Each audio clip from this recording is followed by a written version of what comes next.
Well, good morning, everybody. Happy July 4th weekend.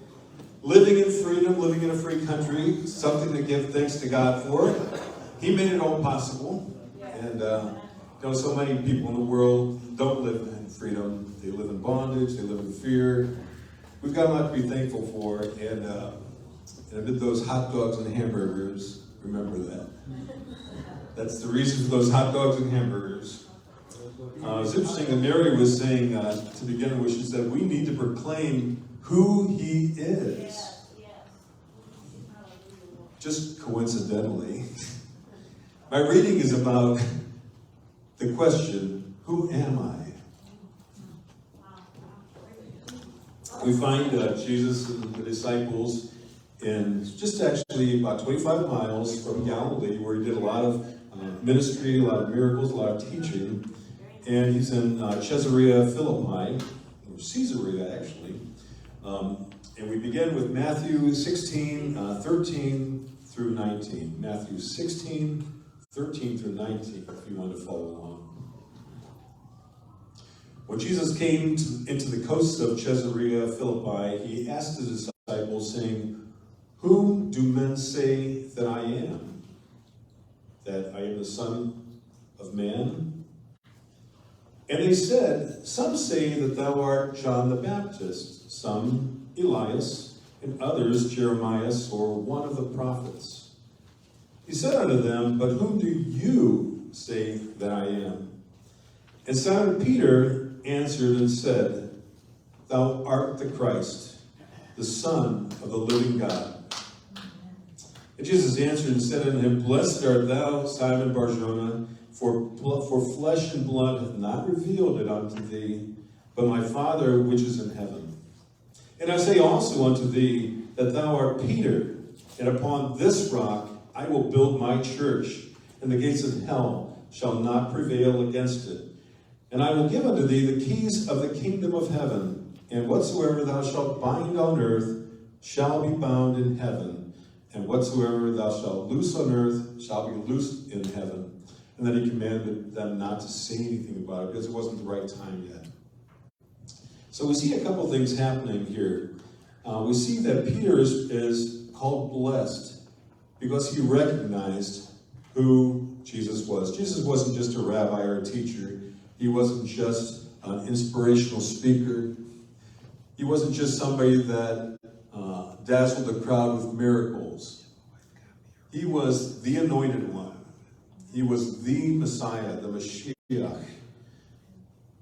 And recognizing that fact makes all the difference in the world. He says to Peter that he will give him the keys of the kingdom, and that upon this rock, and his name also means rock too, so it's kind of a little bit of a duality, but he says, upon this rock, I will build my kingdom. You will build my kingdom, actually. And so, basically what he's saying, on the foundation of who I am, and that I will be working in you, but I give you the authority on this kingdom. And it's kind of like if you had a big estate and you were going away from your estate, and you gave keys to somebody to take care of your property. They would be doing your bidding. They would be acting in your authority, in your proxy. And they would be following what you would have done if you were there with them.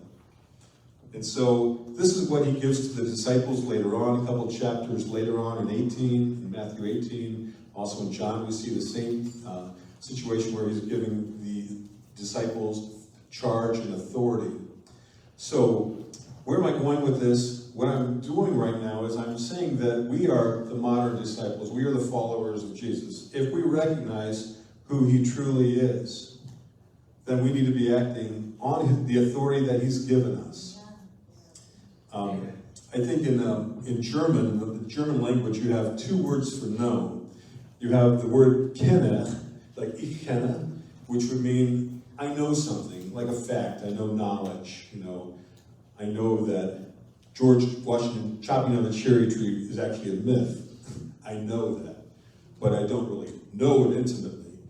And then you have the word ich weiß. Weisse means to know something intimately in the very being of your soul. And this is what we need to know. We need to understand who Yeshua is. He is the anointed one. Unlike in the Greek culture, where all of their gods were called an anointed one, he is the anointed one. There is no other. There's no other way to heaven except through him. He is the one that makes all things possible for us. And it's in knowing that we can move in his authority. And so, we look at the things that he did when he was alive. He healed the sick. He cast out demons. He healed the brokenhearted. He set the captives free, etc., etc. He did all these things for us. And now he says, I'm leaving you. But I'm sending you the Comforter, which is my Spirit, that's going to be living in you. And you'll do even greater things when I go, when the Comforter comes to you. And so that's what we need to be doing. And that's the teaching for today.